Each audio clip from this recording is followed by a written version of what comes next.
அனைவருக்கும் வணக்கம்.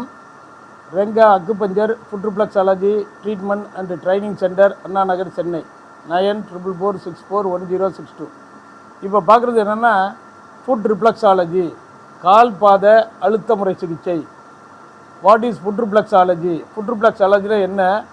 நம்முடைய கால் பாதங்களில் அழுத்தம் கொடுப்பது மூலம் நமக்கு ஆரோக்கியம் எப்படி கிடைக்கிறது, நோய்கள் எப்படி குணமாகிறது என்பதை பற்றி இந்த வீடியோவில் பார்க்குறோம். இந்த ஃபுட் ரிப்ளக்ஸாலஜி அப்படிங்கிறது நம்ம உடலில் இருக்கக்கூடிய ஆல் ஆர்கான், எல்லா உறுப்புகளுக்கும் தொடர்புடைய கனெக்டட் பாயிண்ட் இயற்கையாகவே கால் பாதங்களில், 2 கால் பாதங்களில் அமைந்துள்ளது.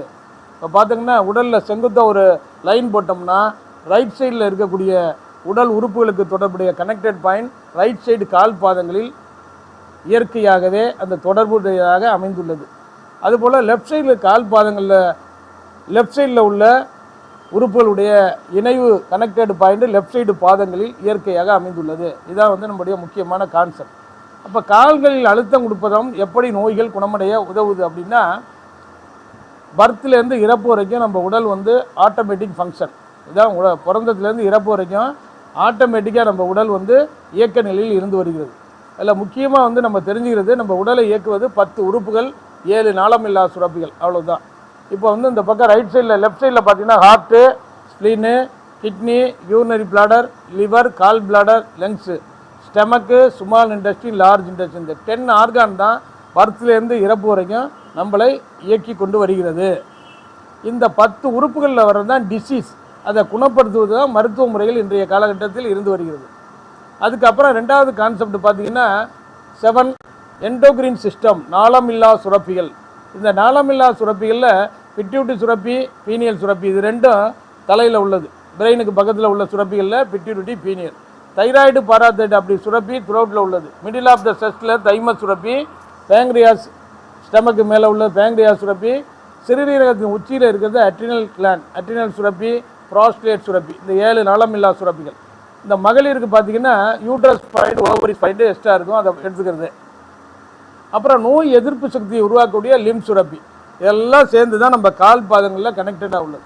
ஆக கால் பாதங்களில் 10 ஆர்கான் கனெக்டட் பாயிண்ட், 7 எண்டோக்ரின் கிளாண்டுடைய கனெக்டட் பாயிண்ட், லிம் சுரப்பியுடைய கனெக்டட் பாயிண்ட், அதுபோல் நரம்பு மண்டலத்துக்கு தொடர்புடைய கனெக்டட் பாயிண்ட், தசை மண்டலத்துக்குடைய கனெக்டட் பாயிண்ட், இரத்த குழாய் பிளட் வெசல்ஸ் தொடர்புடைய கனெக்டட் பாயிண்ட்டு, யூட்ரஸு, ஓவரஸு, டெஸ்டிஸ் பாயிண்ட்டு, இதெல்லாம் கனெக்டடும் கால் பாதங்களில் உள்ளது.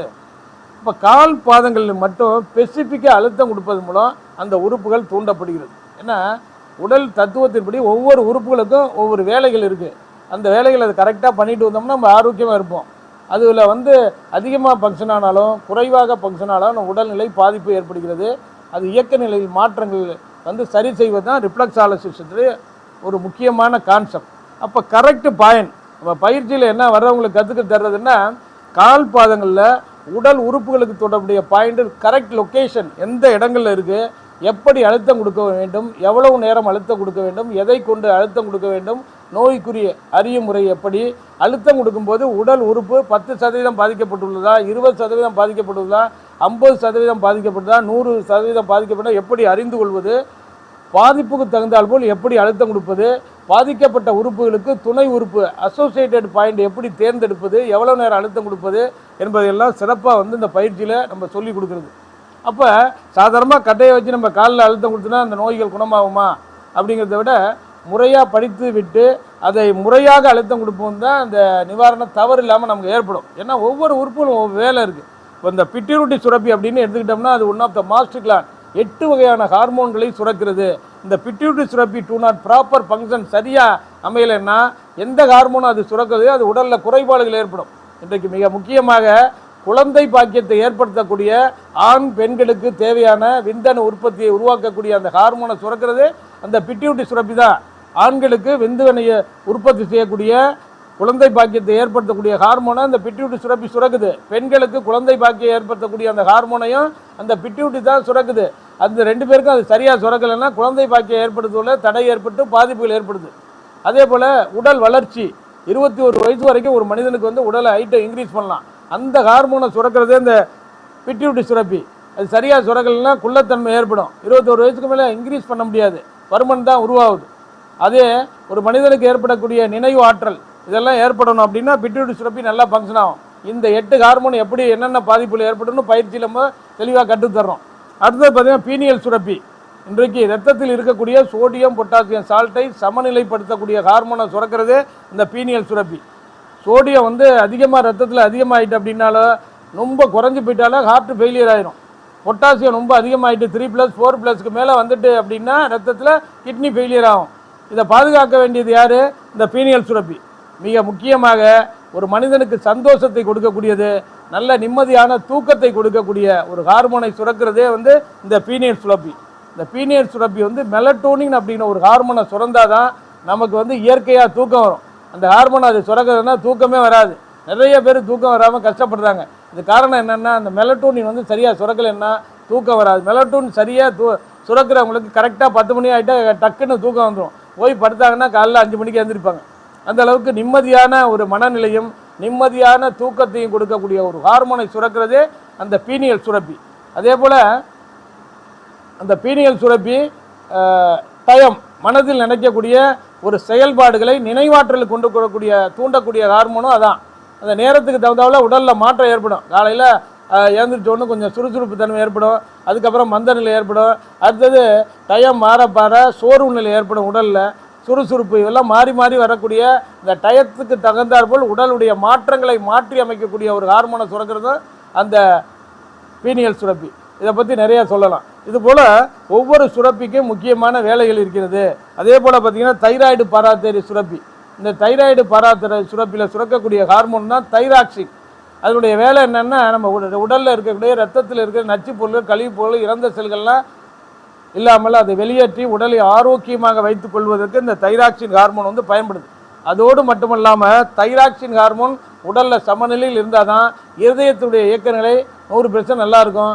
லிவர் நல்லா ஃபங்க்ஷன் ஆகும், பிரெயின் நல்லா ஃபங்க்ஷன் ஆகும், நரம்பு மண்டலம் நல்லா ஃபங்க்ஷன் ஆகும், தசை மண்டலம் நல்லா ஃபங்க்ஷன் ஆகும். இதெல்லாம் நல்லா செயல்படணும் அப்படின்னா தைராக்சின் வந்து உடலில் நார்மலாக இருக்கணும்.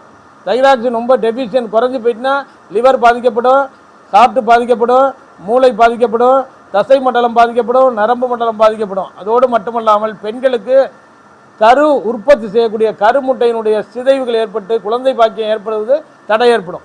அதனால் வந்து நம்ம உடலில் அயோடின் சமநிலையில் இருந்தால் தைராக்சின் சிறப்பாக வரும். அதனால் நம்ம ரிஃப்ளெக்ஸாலஜிஸ்டில் தைராய்டு பிரச்சனைக்கு 100% வந்து தீர்வு காணலாம், குணப்படுத்த முடியும் 100%. அதே போல் பார்த்திங்கன்னா பேங்க்ரியாஸ் அடுத்தது. இதுலேருந்து சுரக்கக்கூடிய ஹார்மோன் தான் இன்சுலின். ரத்தத்தில் உள்ள சர்க்கரை அளவை கண்ட்ரோல் பண்ண பயன்படுது. அதுக்கப்புறம் பார்த்திங்கன்னா சிறுநீரகத்தின் உச்சியில் இருக்கக்கூடிய சுரப்பி வந்து அட்ரினல் கிளாண்டு சொல்கிறது. அது முக்கியமாக 3 வேலையை செய்யுது. அதுலேருந்து சுரக்கக்கூடிய ஹார்மோன் தான் கார்டிசோல் அப்படிங்கிற ஹார்மோன்.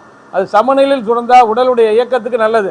அதிகமாக சுரக்கும் போது இருதய படபடப்பு ஏற்படும், உயர் இரத்த அழுத்தம் ஏற்படும், சடன் ஹார்ட் அட்டாக் ஏற்படும், மன தூக்கம் இல்லாமல் மென்டல் டிஸார்டர் நிறைய பேரை பார்க்குறோம். தூக்கமே இல்லைங்க, மன அழுத்தம் நிறையா இருக்குது, ஸ்ட்ரெஸ், ஆன்சைட்டி, எதை எப்போ எந்த நேரத்தில் செய்வான்னு தெரியல. சில குழந்தைகள் வந்து ஹைப்பர் ஆக்டிவிட்டியில் எதை தூக்கி அடிக்கும் உடைக்கும்னு சொல்ல முடியாது. சில பேருக்கு திடீர்னு நல்லா இருப்பாங்க, திடீர்னு மென்டல் மாதிரி ஆயிரும், எதையோ பேசுவாங்க, திட்டுவாங்க. இது மாதிரி மனதை உடலை ஆட்டி படைக்கக்கூடிய ஒரு சுரப்பி தான் கார்டிசோல். அதை வந்து அட்ரினல் சுரப்பி இந்த கார்டிசோல் அதிகமாக சுரக்கும் போது உடலுடைய இயக்கங்கள் மிக ஸ்பீடாக இருக்கிறதுனால தூக்கம் வராது, மன குழப்ப நிலைகள் ஏற்படும், இரத்த அழுத்தம் வந்து அதிகரிக்கும், பால்பிட்டேஷன் இருதய படபடப்பு ஏற்படும். இதெல்லாம் வந்து அந்த சுரப்பி. அதை நார்மல் பண்ணக்கூடிய ஹார்மோன்ஸ்களை நம்ம எப்படி இயக்குறது, இப்படி ஒவ்வொரு எண்டோக்ரின்லையும் ஒரு வேலைகள் இருக்கிறது. ஒவ்வொரு ஆர்கானுக்கும் ஒவ்வொரு ஒர்க் இருக்குது. அதனால் ஒரு நோயினுடைய தன்மை பாதிக்கப்பட்ட உடல்நிலைக்கு தன்மையை ஏற்ப எந்த ஆர்கானை நம்ம செலக்ட் பண்ணோம், எந்த சுரப்பியை செலக்ட் பண்ணோம், எந்த பாயிண்ட்டை அழுத்தம் கொடுக்கும்போது அதை தூண்டக்கூடாது, இதெல்லாம் தெரிஞ்சுக்கிட்டு ரிஃப்ளெக்ஸாலஜியை முறையாக பண்ணும்போது 100% இயற்கை சார்ந்த மருத்துவத்தின் மூலம் நம்ம உடல் ஆரோக்கியத்தை பாதுகாக்க, நோய்களிலிருந்து குணப்படுத்துவதற்கும் இது வந்து நமக்கு பயன்படும். இது வந்து பார்த்திங்கன்னா 4 டைப் ஆஃப் யூசேஜ் வந்து நமக்கு பயன்படுது. ஒன்று வந்து first aid remedy by reflexology. எந்த நேரத்தில் எந்த இடத்துலையும் உடல் ரீதியாக பாதிப்பு ஏற்படும் போது அது கனெக்டட் பாயிண்டில் அழுத்தம் கொடுத்து நம்ம அந்த நேரத்துக்கு பாதுகாத்துக் கொள்வது தான் ஃபர்ஸ்ட் எய்ட். ரெண்டாவது அதர் கைண்ட் ஆஃப் ட்ரீட்மெண்ட். வேறு எந்த சிஸ்டத்தை எடுத்துக்கிட்டு இருந்தாலும் இந்த மருத்துவத்துறையும் சேர்ந்து எடுக்கும்போது விரைவாக குணப்படுத்துறதுக்கு நம்ம பயன்படுத்தலாம். மூணாவது பார்த்திங்கன்னா செப்பரேட்டாக குணப்படுத்துறதுக்கும் பயன்படுத்தலாம். நாலாவது மெயின்டைனிங் ஹெல்த்து, அதுக்கு இதை பயன்படுத்தலாம். ஆக நம்ம உடலோட ஒரு பகுதியான கால் பாதங்களில் மட்டுமே அழுத்தம் கொடுப்பது மூலம் ஆரோக்கியத்தை வளர்ப்பதற்கு, நோய்களை குணப்படுத்தக்கூடிய ஒரு கான்செப்டான ஒரு தெரபி தான் ரிஃப்ளெக்ஸாலஜி. இது முறையாக கற்றுக்கொள்வதன் மூலம் நம் ஆரோக்கியத்தை பாதுகாப்பதற்கும், நம் குடும்பத்தில் உள்ளவங்களை பாதுகாத்துவதற்கும் இது வந்து பயன்படும். ஏன்னா இன்றைக்கி பார்த்தோம்னா வரக்கூடிய நோய்களுக்கு ஒரு தீர்வே இல்லாமல் இருக்குது. ஒரு டயபெட்டிஸ் வந்துட்டுனா இறப்பு வரைக்கும் ட்ரீட்மெண்ட் எடுக்கணும். உயர் ரத்த அழுத்தம்னா இறப்பு வரைக்கும் ட்ரீட்மெண்ட் எடுக்கணும். ஹார்மோனல் இன்பேலன்ஸாக இறப்பு வரைக்கும் ட்ரீட்மெண்ட் எடுக்கணும். இதுவரை தூக்கம் இல்லையா, அதுக்கும் ட்ரீட்மெண்ட் எடுக்கணும். அதே மாதிரி பல்வேறு நோய்கள் வந்து ஒரு தடவை வந்துட்டுனா லைஃப் லாங் வரைக்கும் தொடர்ந்து கொண்டே இருக்கிறது. அப்போ நம்ம பிறப்புக்கும் இறப்புக்கும் இடைப்பட்ட வாழ்க்கையில் ஆரோக்கியமாக வாழ்வதற்கு வழிகாட்டக்கூடிய ஒரு தெரபி தான் வந்து உலகம் தோன்றிய முதலாக, மனித இனம் தோன்றிய முதலாக பல நாடுகளில் கடைபிடிக்கப்பட்டு வந்த ஒரு தெரபி தான் ரிஃப்ளெக்ஸாலஜி. அதை முறையாக கற்றுக்கொண்டு முறையாக நம்ம செயல்படுவதன் மூலம் நம்ம ஆரோக்கியத்தை பாதுகாத்து கொள்ளலாம். Reflexology treatment and training centre, Anna Nagar, Chennai. 30 ஆண்டுகளாக ரிஃப்ளெக்ஸாலஜியில் ட்ரைனிங்கும் ட்ரீட்மெண்ட்டும் அனைத்து நோய்களுக்கும் நம்ம கொடுத்துட்டு வரோம். சென்னை அண்ணா நகரில் சிகிச்சை பெற விரும்புவோர் தொடர்பு கொள்ளவும். 9444641062 8825554547. டாக்டர் ரவிச்சந்திரன், 30 ஆண்டுகள் அனுபவமிக்க மருத்துவர், அண்ணா நகர், சென்னை. நன்றி, வணக்கம்.